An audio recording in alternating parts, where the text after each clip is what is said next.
ইসলামের তৃতীয় নবী ছিলেন হযরত নূহ আলাইহি ওয়াসাল্লাম। তার জীবন কাহিনী নিচে বর্ণনা করা হল। হযরত নূহ আলাইহি ওয়াসাল্লাম এর জীবন কাহিনী। আল্লাহ তাআলা মানুষের হিদায়াতের জন্য একের পর এক নবী ও রাসূল প্রেরণ করেছেন। হযরত আদম আলাইহি ওয়াসাল্লাম ও হযরত ইদ্রিস আলাইহি ওয়াসাল্লামের পর আল্লাহ তৃতীয় নবী হিসেবে প্রেরণ করেন হযরত নূহ আলাইহি ওয়াসাল্লামকে। জন্ম ও দাওয়াত। হযরত নূহ আলাইহি ওয়াসাল্লাম অত্যন্ত নেক, সৎ ও ধৈর্যশীল বান্দা ছিলেন। আল্লাহ তাকে নিজের পক্ষ থেকে ওহী দান করে তার কওমের কাছে পাঠান। সে সময়কার মানুষ আল্লাহকে ভুলে গিয়ে মূর্তি পূজায় লিপ্ত হয়েছিল। তারা ওয়াদ, সুজা, ইয়াগুস, ইয়াউক ও নাসর নামক মূর্তি বানিয়ে তাদের পূজা করত। হযরত নূহ আলাইহি ওয়াসাল্লাম তাদেরকে এক আল্লাহর ইবাদত করার জন্য ডেকেছিলেন।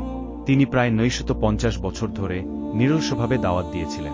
দিনে রাতে, গোপনে, প্রকাশ্যে, সবভাবে তিনি মানুষকে আল্লাহর পথে ডাকতেন। কিন্তু অল্প কিছু লোক ছাড়া অধিকাংশ মানুষ তার দাওয়াত গ্রহণ করেনি, বরং তাকে উপহাস করত, কষ্ট দিত। আল্লাহর শাস্তি ও নৌকা। যখন তার কওম হেদায়াত মানতে অস্বীকার করল, তখন আল্লাহ তার কাছে ওহী পাঠালেন যে, তুমি একটি বড় নৌকা তৈরি করো। হযরত নূহ আলাইহি ওয়াসাল্লাম আল্লাহর নির্দেশে নৌকা বানাতে শুরু করেন। সেই সময় লোকেরা তাকে নিয়ে হাসাহাসি করত। অবশেষে আল্লাহ তাআলা আকাশ থেকে প্রবল বৃষ্টি বর্ষণ করেন এবং জমিন থেকেও পানি উথলে ওঠে। চারদিকে মহাপ্লাবন শুরু হয়।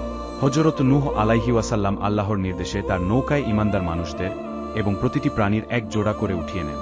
বাকি যারা আল্লাহর অবাধ্য হয়েছিল, তারা সবাই পানিতে ডুবে ধ্বংস হয়ে যায়। হযরত নূহ আলাইহি ওয়াসাল্লামের শিক্ষা। আল্লাহর অবাধ্য হলে শেষ পরিণতি ধ্বংস। সত্যের পথে ধৈর্য ধরে প্রচেষ্টা চালিয়ে যেতে হয়। তাওহীদের দাওয়াতি সব নবীর মূল বার্তা।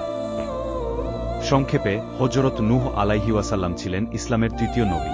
তার দীর্ঘ জীবনের বড় অংশ কেটেছে মানুষকে এক আল্লাহর ইবাদতের দিকে ডাকার মাধ্যমে। তার ধৈর্য, ঈমান ও ত্যাগ মুসলিম উম্মাহর জন্য আজও বড় শিক্ষা।